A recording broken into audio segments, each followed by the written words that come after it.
Okey, jadi bab 9 kita akan belajar, tajuk kita pada hari ini ialah dasar luar Malaysia. Dasar luar Malaysia. Okey, cikgu boleh tanya soalan nanti lepas ni sambil kita belajar.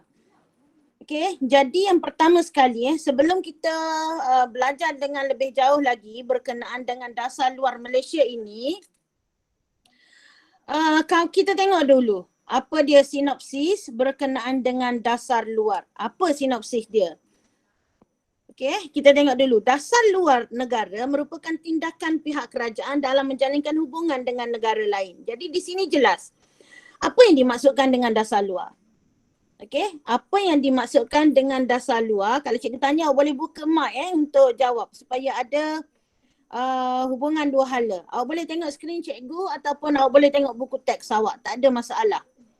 Okey, jadi apakah yang dimaksudkan dengan dasar luar? Okey, siapa boleh bagi tahu cikgu? Atikah? Atikah? Ada ke? Atikah Sabari?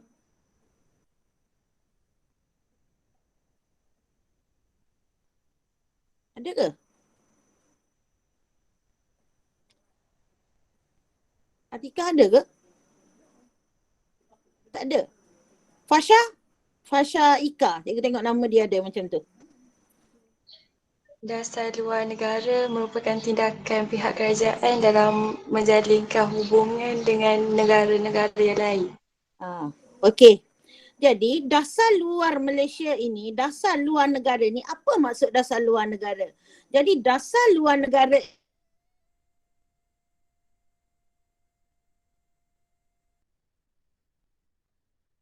itu menjalinkan hubungan. Kita sign dengan negara lain. Kita sign. Kita adakan hubungan dengan negara lain. Sebab tu dia panggil dasar luar. Okey? Negara kita dengan negara luar. Okey. Pentingkah kita ni mengadakan hubungan dasar luar Malaysia ini? Okey, dalam sinopsis ini dia kata penting. Okey, kenapa kita kata penting hubungan luar ini? Okey, sebab apa? Sebab dengan adanya hubungan luar ini, kita boleh buat apa awak? Yang pertamanya kita boleh menyatakan pendirian kita. Kita boleh royak ke orang pendirian kita. Okey, pendirian tentang apa? Okey, tentang isu antarabangsa dan juga isu serantau. Okey, isu antarabangsa. Cikgu rasa semua orang pun tahu apa isu antarabangsa. Isu-isu yang melibatkan dunia. Okey, dan isu serantau. Okey, siapa yang faham maksud serantau? Jangan kita sebut, kita tak tahu. Okey, apa dia isu serantau? Kalau isu antarabangsa ni semua orang tahu dah. Okey, contohnya peperangan yang berlaku dekat Syria. Contoh macam tu. Oh, itulah isu dunia. Okey, dan isu serantau. Jadi serantau ni apa serantau? Okey, cikgu nak tanya ni. Saidatul Salwani. Apa yang awak faham tentang serantau? Okey. Saidatul, boleh bagi tahu cikgu tak? Salah tak apa. Kita belajar ni biasa-biasa je. Okey, serantau.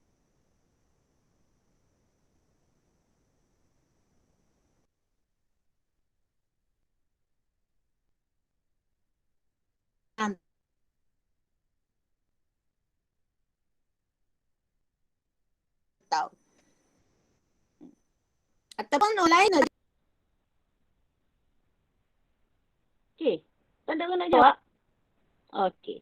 Tak apalah awak tak ada nak jawab ni. Tak laku lah soalan cikgu. Okey, siapa nak jawab tadi? Angkat tangan. Cikgu nampak tadi. Umay.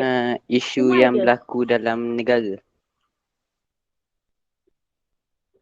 Okey. Okey, terima kasih Umay. Okey, serantau ni maksudnya adalah isu yang berlaku di kalangan negara jiran-jiran kita. Faham tak? Isu serantau. Contohnya kalau kita Malaysia, siapa negara serantau yang kita panggil? Contohnya Indonesia, Thailand, Filipina, itu negara serantau dipanggil. Maksudnya jiran-jiran kita, gawe-gawe kita gawe-gawe kita, dekat-dekat dengan kita. Dipanggil isu serantau. Isu antarabangsa, global. Serantau dekat-dekat dengan kita. Okey dah macam tu. Terima kasih walaupun tak tepat tak apa, berani mencuba. Okey, kita nak menyatakan pendirian kita berhubung dengan isu antarabangsa dan isu serantau. yang ada kaitan dengan kedaulatan negara. Yang ada kaitan dengan kedaulatan negara. Bila kita bicara pasal dasar luar Malaysia ni, ia berkait rapatlah dengan kepentingan kedaulatan negara. Apa kita nak sangat dasar luar ni adakan hubungan yang baik dengan negara luar. Sebab kita nak menyatakan pendirian kita berhubung dengan isu antarabangsa dan isu serantau, terutamanya yang berkaitan dengan kedaulatan negara melalui dasar luar negara tadi. Bila kita sign dengan negara luar, jadi kita boleh royak ke pokok dia bagaimana pendirian kita berkenaan dengan berkaitan dengan dasar kedaulatan negara ni. Dulu masa bab 1 belajar kedaulatan negara ni. Apa kedaulatan negara awak? Cikgu nak tanya. Apa dia kedaulatan negara? Apa maksud kedaulatan negara? Okey dah. Cikgu nak tanya awak. Kita ni biasa dah sebut ni. Malaysia ni okey tak negara? Okey, kita ni negara yang berdaulat. Okey, apa dia kedaulatan tu?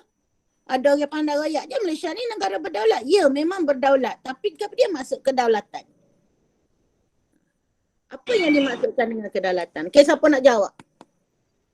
Negara yang merdeka bebas. Negara yang merdeka bebas. Okey, betul? Jadi negara yang merdeka bebas. Kalau kita tengok negara kita, ada tak negara kita diserang oleh negara luar? Ada ke tak? Ada ke tak? Soalan mudah ini awak. Ada ke tak? Okey. Okey dah. Jadi negara kita sampai hari ni pun tak pernah diserang oleh negara luar. Okay? Jadi itu menunjukkan negara kita sebuah negara yang berdaulat. Cikgu selalu bagi contoh. Kalau kita tengok negara mana yang selalu diserang oleh orang luar. Oleh negara-negara lain. Siapa boleh bagi ke cikgu? Ni contoh simple aja. Awak peher sini lepas ni, awak akan peher dah nanti dasar luar Malaysia. Poin pertamanya awak kena peher. Okay, contoh negara yang awak rasa tidak berdaulat lah dekat dunia ni. Siapa boleh bagi contoh ke cikgu? Siapa? Siapa nak jawab? Akak tangan boleh. Cikgu akan perhatikan lah. Okay, siapa nak jawab?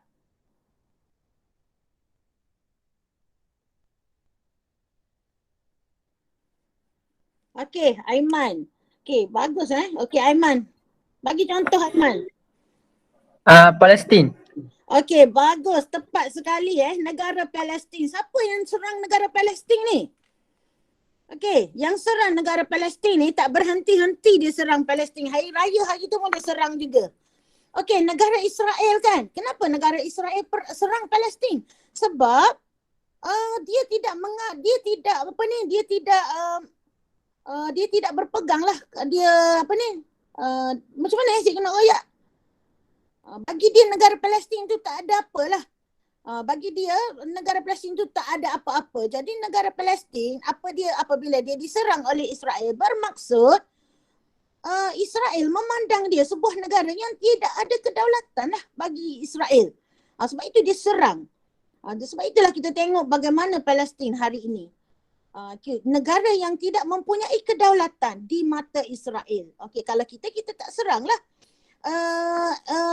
Negara kita tak menyerang negara orang sebab negara kita, dasar luar negara kita adalah berpegang kepada kita ni memang menghormati kedaulatan negara-negara lain. Malaysia sangat menghormati. Sebab itu dia kata dengan adanya hubungan luar ini, Malaysia nak cakap kepada dunia luar bahawa Malaysia ni dia punya stand untuk kedaulatan negara ni, memang negara kita menghormati negara lain, menghormati kedaulatan negara lain dan negara kita nak juga negara luar itu menghormati kedaulatan negara kita.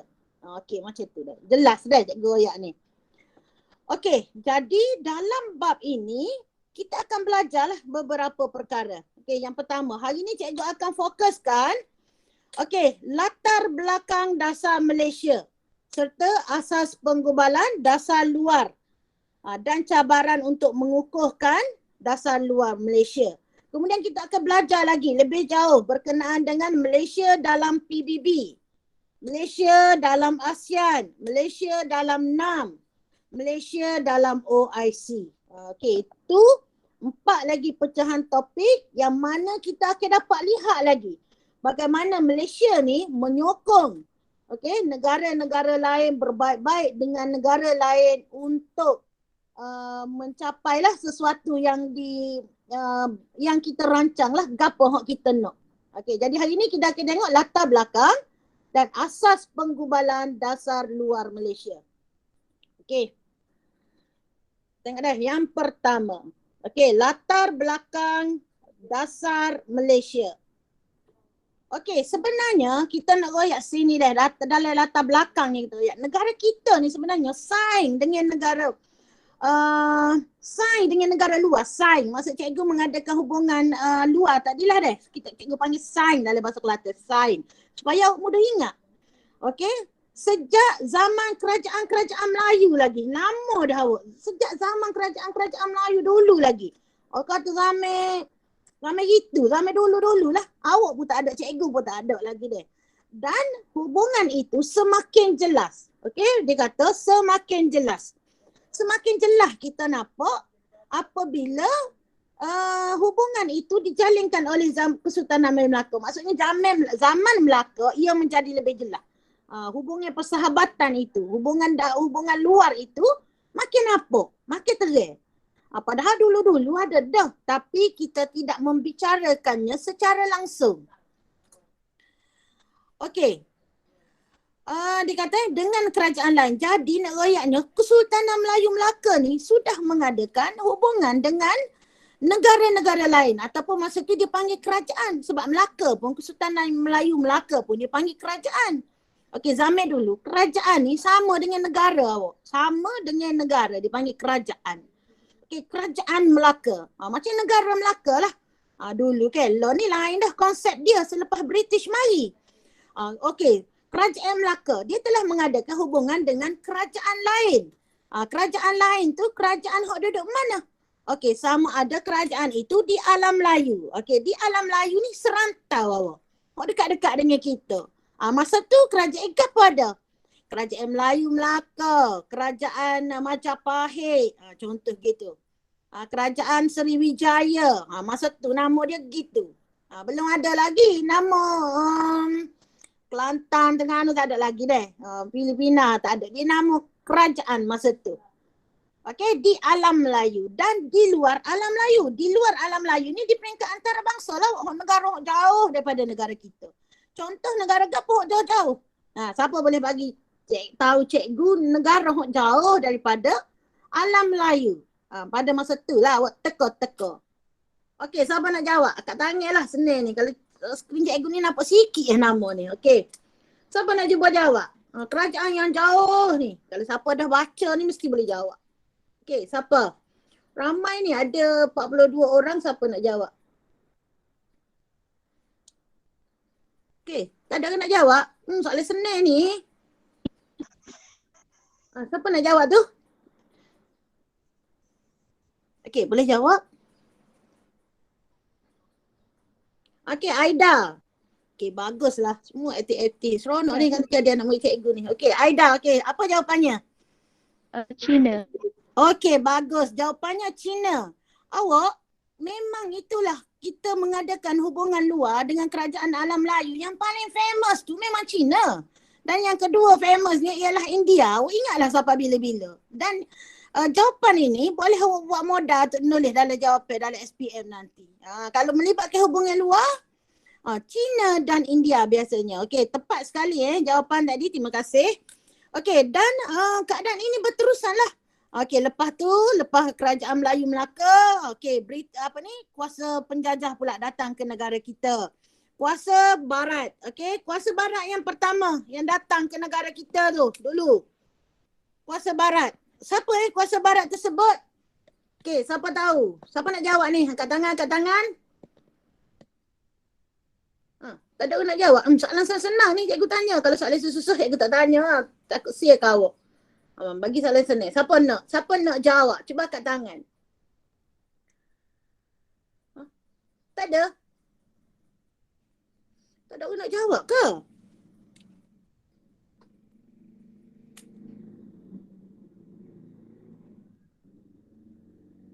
Siapa kuasa barat yang pertama yang menjajah negara kita? Yang awak tahulah. teka-teka. Tak apa, tak ada masalah. Cikgu suka orang teka-teka ni. Okey, siapa?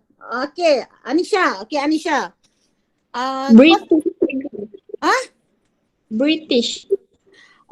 British. British tu lambat dah dia mari. Sebelum British tu. Sebelum British. Siapa? Sebelum British. Jepun, cikgu. Jepun. Jepun. Okey, Jepun selepas British. Sebelum British. Okey, bermula dengan huruf P. P. Portugal. Kelek kita sebut tu Portugal. Portugis dah. Awak dulu masa sekolah rendah belajar ke Alfonso. Tu awak pergi Melaka nak tengok gapo? Nak tengok benda tu lah yang ditinggalkan oleh kuasa Portugis. Jadi Portugis, lepas Portugis British, lepas British kalau kita nak perinci ke tu banyak lagi lah kita sebut besar-besar kita biasa dengar di Portugis. Lepas tu British, lepas British Jepun. Okey, lepas Jepun British pula mari. Kalau kita kira gitu deh, kuasa barat. Okey, British. Jadi perubahan berlaku lah. Okey, kuasa British. Kuasa British tadi lah kuasa-kuasa barat tadi. Okey. Kemudian selepas itu negara kita mencapai kemerdekaan. Okey, bila kita mencapai kemerdekaan ni, dasar luar negara kita berubah dah lah. Okey, kenapa berubah? Kenapa berubah? Kenapa dia kata bila merdeka, hubungan dasar luar kita tu berubah? Okey, siapa nak cuba jawab? Ni, kebat sikit. 1%. Okey, boleh angkat tangan. Siapa nak jawab? Inilah malu. Cikgu tak nampak pun muka awak. Kenapa ke tak muka cikgu? Okey, siapa nak jawab? Melalui perjanjian. Betul cikgu. Apa dia? Apa Fasha? Perjanjian. Perjanjian. Tidaklah berapa tepat sangat tu. Okey, apabila kenapa cikgu kata kenapa berubah? Dasar luar negara kita tu telah berubah. Dia kata bila negara kita merdeka jadi dasar luar kita tak serupa dah lah. Hak zaman kerajaan Melayu Melaka dulu. Sebab dia kata bakpo. Sebab ada kedaulatan. Sebab negara kita sudah ada kedaulatan. Okey, betul dah. Betul tu. Okey, sebab dulu negara kita, kalau kita kata zaman kita dijajah oleh barat, negara kita tak ada kedaulatan. Sekarang ni negara kita sudah ada kedaulatan. Jadi gapo maksud ada kedaulatan tu dalam konteks mencapai kemerdekaan tu? Jadi maksudnya ialah negara tu sekarang, negara Malaysia tu sekarang diperintah oleh siapa? Oleh kita sendiri. Sebab negara kita sudah merdeka, negara kita sudah ada kedaulatan. Jadi berubahlah juga dari segi dasar hubungan luar kita tu. Kenapa berubah? Sebab sekarang ni kita rancang hubungan dasar luar kita ini untuk memenuhi keperluan dan kepentingan negara. Jadi gapo yang kita buat ni, hubungan luar yang kita buat setelah kita merdeka adalah untuk kepentingan negara kita. Kita mikir gapo kita nak. Gapo kita pentingkan dalam hubungan luar negara kita ni. Jadi berubahlah. Tak serupalah dengan zaman barat dulu, tak serupalah juga dengan zaman Kesultanan Melayu Melaka, lain dah sikit. Okay, sebab lah ni kita ada matlamat dah. Gapo kita nak? Kita nak gapo? Dalam hubungan dasar luar kita ni, kita boleh mikir dah demi negara kita. Sebab kita yang menjaga negara kita. Okey, setakat ni faham ke tak? Cikgu ada, kalau awak faham konsep ni, awak akan faham lah seterusnya nanti dah. Okey, kita tengok hubungan luar sebelum Melaka. Ni sebelum kerajaan Melaka lagi. Okey, kerajaan awal. Dulu daripada zaman Kesultanan Melaka lagi. Ada kerajaan Pan. Tahu cikgu panggil Pan ni, awak nak baca gapo pun ikutlah. Okey, kerajaan Langkasuka dan juga kerajaan Cihtu. Ni lama-lama lagi daripada kerajaan Melaka. 3 kerajaan yang dia bagi contoh ini pun sudah mengadakan hubungan dengan Cina. Buat dah hubungan pada masa tu. Pada bila ni awak? Kalau Pan 424 Masihi. Lama gila lagi. Masihi dulu tak tahu nak ayat cerita lah, kita malas nak kira-kira dah. Mereka sudah ada hubungan dengan Cina. Sama juga dengan Langkasuka. Langkasuka awak ni lewat ke lama ni? Cikgu Penir ni. 523 Masihi. Makin lama ke baru? Tak usah mikirlah awak ni dah. Tapi nak royannya ketiga-tiga kerajaan ini sudah mempunyai hubungan dengan negara China. Awak rasalah dia kata sini penghantaran utusan ini. Ada utusan lah, penghantaran utusan ini menjadi bukti jelas wujudnya hubungan kerajaan-kerajaan tersebut dengan negara China. Penghantaran utusan. Kalau awak biasa tengok cerita Melayu, cerita yang berkaitan dengan raja-raja Melaka tu, tengok dia, awak akan biasa tengok. Raja sebelah sana hantar utusan ke raja sebelah sini. Pernah tengok tak dalam cerita Melayu? Cerita Piramli ke? Cerita gapo ke? Tak lah, cikgu pun tak ingat lah. Dia menghantarkan utusan. Pernah tengok tak bagaimana cara penghantaran utusan? Semua nak cerita. Kalau dengan cikgu ni semua nak cerita lah daripada A sampai Z. Okey, pernah tengok tak penghantaran utusan? Siapa? Cikgu tanya ni pernah tengok kedok ya? Senang ya? Tengok kedok. Bukan soalan payah ni. Pernah tengok kedok? Pernah. Okey, pernah. Okey, kalau siapa pernah tengok cerita tu memang pernah lah dah. Jadi raja tu tengok duduk atas singgah sana tu tiba-tiba. Marilah raya. Kita dapat utusan daripada gapo. Zrek buka surat tu kan, gulung tu. Gapo tulislah situ gapo. Okey, kita bukan nak cerita benda tu dah hari ni dah. Jadi sudah ada hubungan dengan China. Kalau awak fikirlah pada zaman ini, kenapa mereka mengadakan hubungan dengan China? Cuba nembok sekali. Tembok. Kalau awak baca dah, awak biasa dengan sejarah ni, awak akan faham. Tapi apa ni kerajaan Pampan, kerajaan Langkasuka, kerajaan Citu ni mengadakan hubungan yang baik dengan negara China? Apa dia nak sayang sangat dengan negara China? Kita nembok sekali. Siapa nak nembok? Kadang-kadang kita kena nembok juga awak. Nak tahu strategi kita tu kena ke tak nembok ke. Tembok ke kita tu betul ke tak. Dari paksa nanti nak nembok banyak. Okey, siapa nak nembok? Okey, siapa? Boleh kat tangan. Soalan senang ni awak. Okey. Tak ada. Nakutlah awak ni nak nembok. Awak nak nembok kena berani. Dalam sejarah awak relax je nembok. Siapa? Cikgu punya macam ada nak jawab tu. Aida ke? Awak ni soalan senang gini pun tak sejawab pula dah. Okey Aida. Apa Aida nak sign sangat dengan China ni? Untuk menjalin perdagangan. Okey, yang pertamanya untuk menjalinkan perdagangan. Mungkinlah. Tak kisahlah awak nembok je. Cikgu kata nembok salah. Tak apa, sejarah dia tak potong markah. Daripada awak tak nembok langsung. Rugi cokos saja. Kalau tiba-tiba ada jawapan tu boleh diterima, rezeki dapat markah deh.